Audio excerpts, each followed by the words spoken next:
Jim, after the moves your organization made in the offseason and the optimism you had coming into the year, how do you reconcile that with the disappointing start the team has had on the ice? Yeah, well, it's, this is not the start we envisioned. I think, we made some good moves this summer to strengthen the team. I think we fixed some of the issues, with players, personnel that we may have had in the past. We've got 11 new players on the team now, from last year. But there's some issues now that we're working through to try to figure out to get to where we need to get to win hockey games. Is one of those issues the penalty kill? Yes. So our special teams, I think 5-on-5, we've really improved, our chances against in our 5-on-5 play. But, right now our special teams are hurting us. They're, our power play, we have the personnel, I believe, to have a real good power play. And, for whatever reason, we're not performing on the power play. And then our penalty kill is, it's really hurt us this year, as was it evidence in the game last night. They scored 3 power play goals, and that's the difference in the game. How worried are you about Elias Petterssons' game, and why do you think it's been such a struggle for him? Well, part of our problem, I think, is, a lot of our good players aren't playing to their potential. And, we all know the type of player that he can be. And, whether it's the long layoff, he didn't play, 4 months of last year, and then through the summer, getting back to, playing competitively again. And, so we know he's capable of a lot more than he's shown so far. But it's our jobs as a management team, as a coaching staff, to to keep working with him to get him to where he needs to be, because he's a big part of our team. How patient can you be here, Jim? A lot of changes already. Making changes would obviously be more. So how patient are you with this group to work themselves out? This is wearing on all of us, from ownership through the management team, through the coaching staff and the players. I believe in this group of players. I believe that, and we've shown glimpses. We're a fragile team right now, whether it's, we take a penalty and we can't kill it off, or, a bounce doesn't go our way. We hit crossbars and posts. So I think, like in the game last night, for, a good portion of that game, I was happy with our game. I thought we played really good. But then, the start of the third period there, we, take a couple penalties. They score on it. But we need to be smarter, too. We need to play smart and not take those penalties. And it's going to take hard work. It's going to be, from our group, a commitment, from everybody to keep working hard, competing hard on the puck, and doing the things that we need to do to win games. But do you feel you have to stick with these guys and that making? Well, what we're doing is we're looking at everything right now. I've been working with the coaches. The coaches work with the players. We've been talking to agents about their players to, just see where they're at and what they're thinking and how we can help. I've looked to the outside, talking to other general managers from other teams to see what's available. If something makes sense, we'll look to do that. So we're looking at everything. Jim, you were pretty candid through the offseason, even the eve of the season, about this being a playoff team. Mm-hmm. You know the math and how it works, and you've had teams here that have had to try to play catch up, and it's not easy. Right. I mean, how confident do you feel in that proclamation that you guys can get back to where you need to be? Well, we're going to have to regain our confidence as a group and as a team. We're going to have to, do a better job, obviously, on the PK. We need to figure that part of our game out. And I believe, some of our players need to regain their confidence to play to their potential. And if we can figure those things out, it's going to be hard.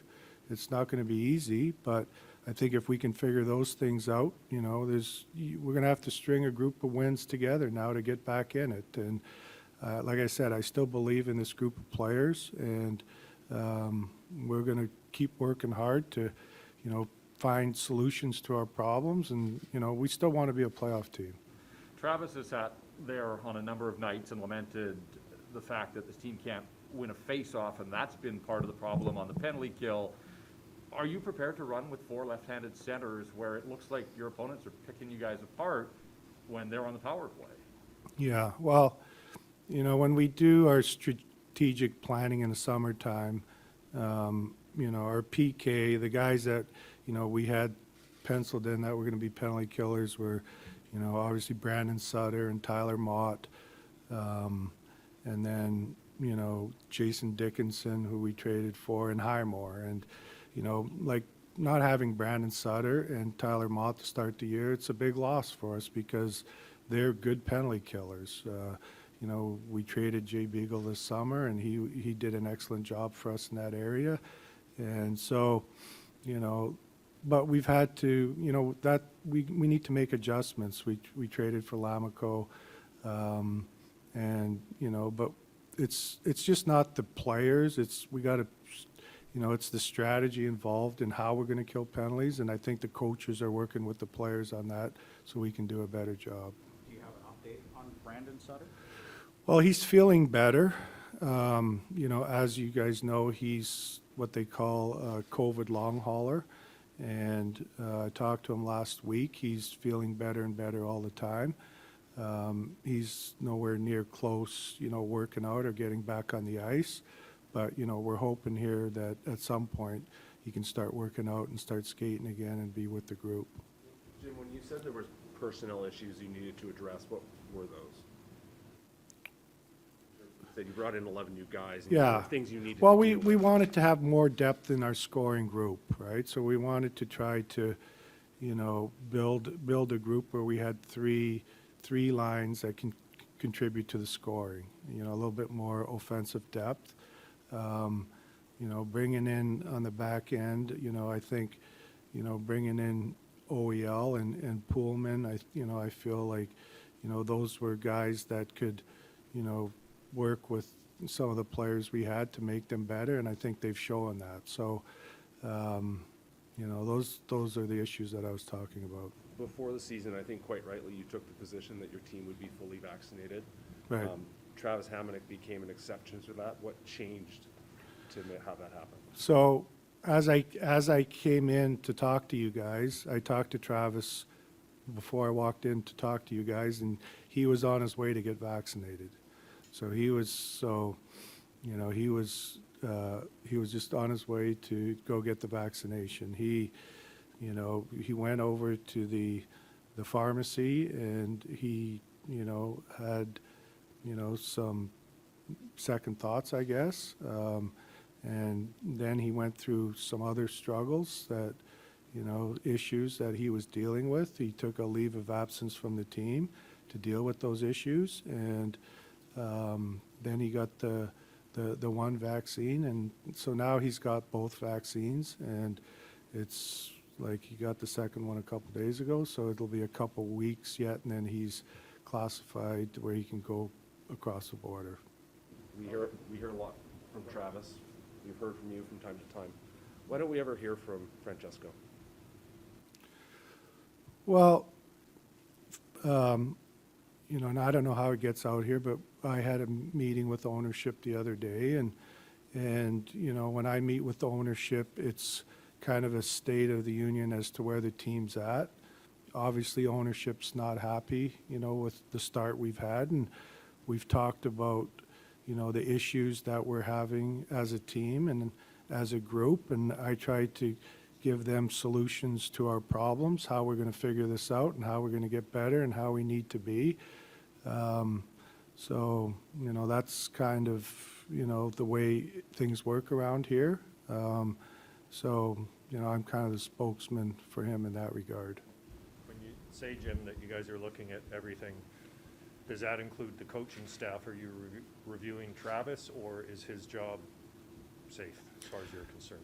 Yeah, like, we're looking at everything. We're trying to find solutions to our problems. And, you know, Travis and his staff are working hard. This is wearing on them, like it's wearing on all of us. This is, you know, something that I didn't expect to kind of happen after, you know, the moves we made this summer. But it's happening, and we have to deal with it, and we got to, you know, find answers and get things back on track. And you've been in the market long enough to know that there's always going to be dissent. That dissent took the form of a few of your fans last night chanting your job. How does that make you feel? Well, it's upsetting. You know, it's really upsetting because, you know, I think as a management team, you know, this last, you know, 7+ years, we've worked really hard to, you know, draft well, develop our players properly. You know, I think it's wearing on all of us. You know, there's not one faction from ownership to the management team to the coaches that it's wearing on us now. You know, so, you know, the fans are frustrated. I get their frustration. We're frustrated. But we need to figure this out and get back on track and start winning hockey games and play like I believe we're capable of. Does it ever get to the point where it makes the job so unenjoyable you question why you're doing it or whether you should do it? I always look at things, you know, my whole career is based on, you know, trying to figure things out to build, you know, to help build teams that are competitive, that are successful, try to, you know, like I brought it up, figure out solutions to our problems, how we can get to where we need to be, you know, so we're winning hockey games, we're having fun, and that's not going to change for me. Jim, I'll ask you the same thing I asked Travis a week ago. I mean, you've made some significant moves this offseason, but there's still some holes on this roster. There's a lot of blame to go around for why the team is where it is. How responsible do you feel for where this team is at right now? Well, of course I feel responsible. I'm the leader of this group. And, you know, like I said, the moves we made this summer, I would have never envisioned we got off to this start. But we have. Now we have to deal with it, and we got to figure it out. You know, it's hard.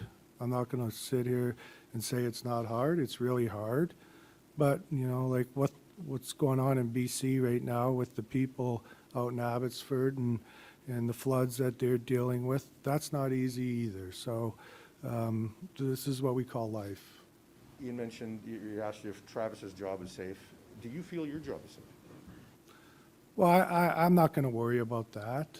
There's, you know, that will be an ownership decision. And if, you know, they get to a point where, you know, they don't feel like, you know, I'm doing a good job or I need to be replaced, they'll make that decision. Do you feel 8 years is enough time to have executed a rebuild and got a team to where you want to be?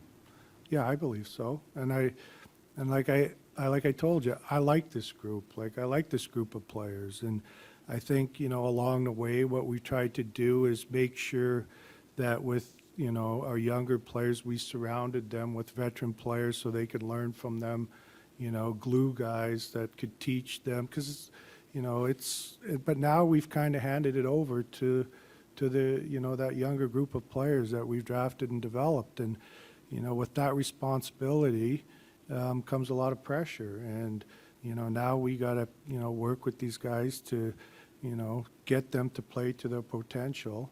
And so, you know, they can perform at the level that they need to perform at so we can start winning. You mentioned players getting their confidence back. How concerned are you with Petey? Well, I think, you know, it's concerning, like, but we all know the type of player that he's capable of. And, you know, he's coming off, you know, a tough injury. He hasn't played for a long time. I believe, you know, if he keeps working hard and competing hard on the puck, and, you know, he's going to have to get his confidence back. But I believe that, you know, he's going to still be the real good player that we all thought and seen that he was the last 3 years. experience, a lot of locker room dynamics. I don't know how much day-to-day you're in the room, but do you get a sense that everybody's on the same page in there? Yeah, I do. I think, like you said, I'm not with them in practices and in the locker room, but I think we have we have a good group of guys. We have a group of guys that I think get along well together. They've shown in the past that, they're willing to work hard for one another. And so I believe we can, get back to that too here with this group. Do you think at all, it seems like everything's on the table right now with this group and where it is. It was 15 months ago, you guys experienced some success in the bubble, and your best players were your best players.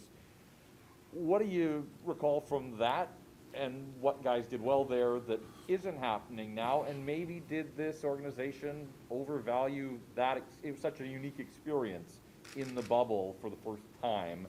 Like, did you put too much stock in what you guys accomplished there?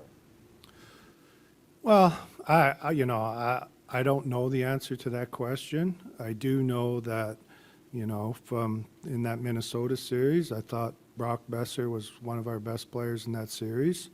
That St. Louis series, I thought,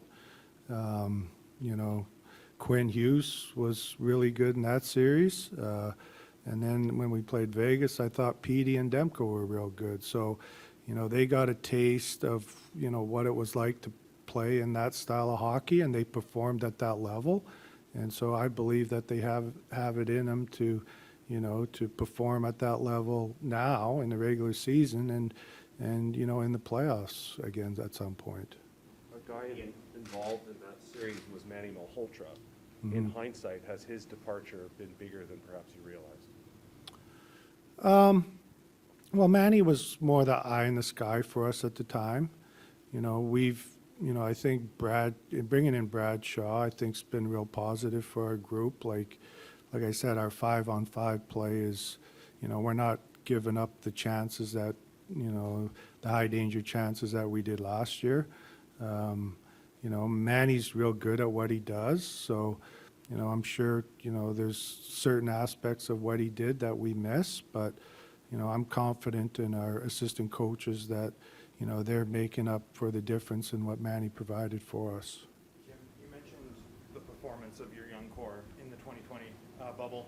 You also mentioned that the club had made an effort to turn over the reins to them in terms of leading this club. Considering how things have gone, did you mistime their readiness, or were you too confident in how ready they were to lead a winning team in this league? Well, like I said earlier, like I believe in this group. I believe that, we still have enough veteran leaders around to show them, the way and take some pressure off of them. But, we need like, more players, I believe, playing to their potential. And once, as a management team and as a coaching staff, I believe that, whether it's through, working harder, winning more puck battles, going to the net harder, getting rebound goals, tipping goals, like, those are all things that, we need to do better to win hockey games. So, I still believe that we have a good veteran leadership group, and they're still, a big part of our team. With the pandemic and the unique challenges that it presented for your organization, particularly coming out of the bubble, and some of the budget restrictions, and then sort of returning to normal, and the quick shift in direction twice, in retrospect, did that impede some of the progress you feel you made in 1920? Well, I'm not going to go back, and digest, all that. Like, we have issues now we're trying to deal with and figure out, and I'm thinking more along those lines, finding solutions to our problems so we can get back in the winning column.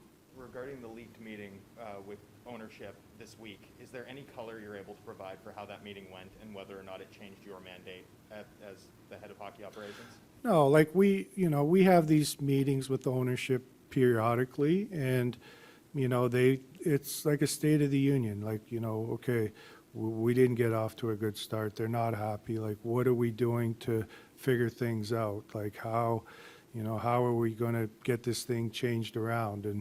And you know, it happens in every organization, you know, and all the other teams I've worked for, that's what happens, and, you know, that's what happened in this meeting.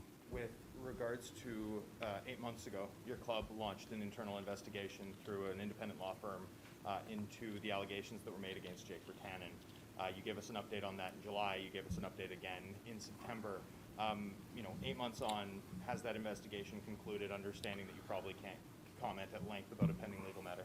Yeah, it's a ongoing police investigation, and so I'm not going to have any comment on that till, you know, we find out more from the police. Are you able to share whether or not the investigation is complete? Is it a closed matter from the organization's perspective? I'm not going to comment on that. Jim, what's the organization's overall message to fans right now? Well, I know, you know, fans are frustrated. We're frustrated. It's wearing on all of us. We're going to do everything that we can to, you know, get this back in the right direction, winning hockey games, and, you know, hopefully compete for a playoff spot. Last year, you said you felt you were 2 years away from being really competitive. Do you feel now it's 1 year away, or has that timeline changed? Well, I'm not going to comment on that right now with where we're at. We got to just figure out, you know, how our penalty kill can be better, how our best players can perform better, how, you know, we're a fragile team right now, how we can work through that, be mentally tougher. Those are the issues that we're dealing with right now.